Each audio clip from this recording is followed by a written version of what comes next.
Hello entrepreneurs, it's Michael Mort with Argent Place Law, the law firm for entrepreneurs.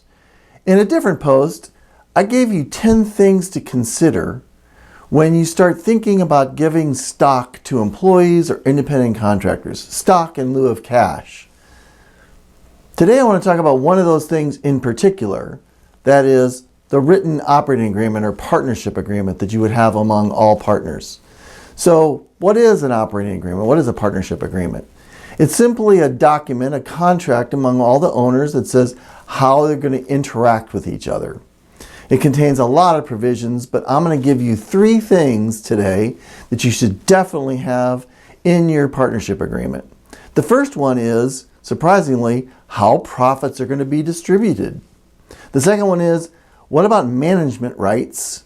And the third one is something called a buy-sell agreement that needs to be in every partnership agreement. Okay, the first one, how profits are going to be distributed.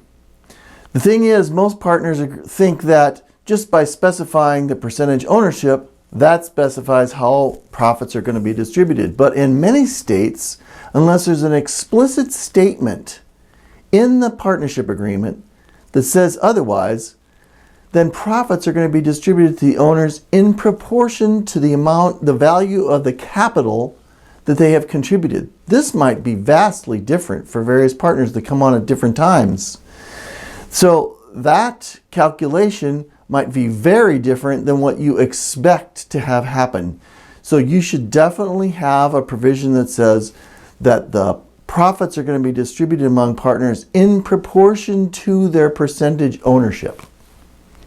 Okay, the second thing I want to say is you should have a section on management rights. Sometimes the partners that you bring on, be they employees or independent contractors, they're going to be minority shareholders, minority owners, but they'll have specific rights granted by law. And among those would be the right to vote.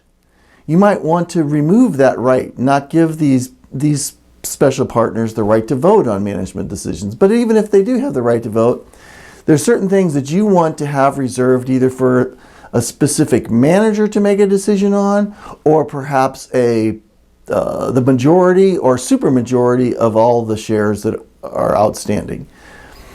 2 of those things are, when are profits going to be distributed and how much? Like, you might want to leave some money left in the company for future operations. So how much of the profits should be distributed and how often? Quarterly, annually, etc. That decision should be made by a majority of the partners or a specific manager that oversees finances. The second one is, who decides on when to bring on a new partner? You don't want to leave that decision up to, it would have to be done by unanimous consent among all the partners. Okay, that's just 2 considerations among management. 3 actually, because I mentioned voting rights. What about buy-sell provisions? Okay, so this is sometimes absent in a lot of operating agreements, a lot of partnership agreements, and it can cause major headaches. What happens if a partner has to leave the partnership, or wants to leave the partnership, or has his interest in the partnership taken away from him in a court action, for example, in a divorce? What will happen to that partner's shares? This should all be spelled out in as much detail as possible in your partnership agreement. Another one is, what happens if somebody wants to buy your company? Somebody wants to buy your company, maybe wants to buy all the shares in the company. What happens if a minority partner holds out? Is it possible to write something into the operating agreement that would force a minority partner to sell his shares and not hold up the deal? The answer to that is yes. If you draft it properly, it's called drag-along rights. So you see, there are a lot of things that should be in your partnership agreement, and a lot more than just these few that I've mentioned. But you need to have this all figured out before you decide to bring on, give stock to minority partners such as employees or independent contractors.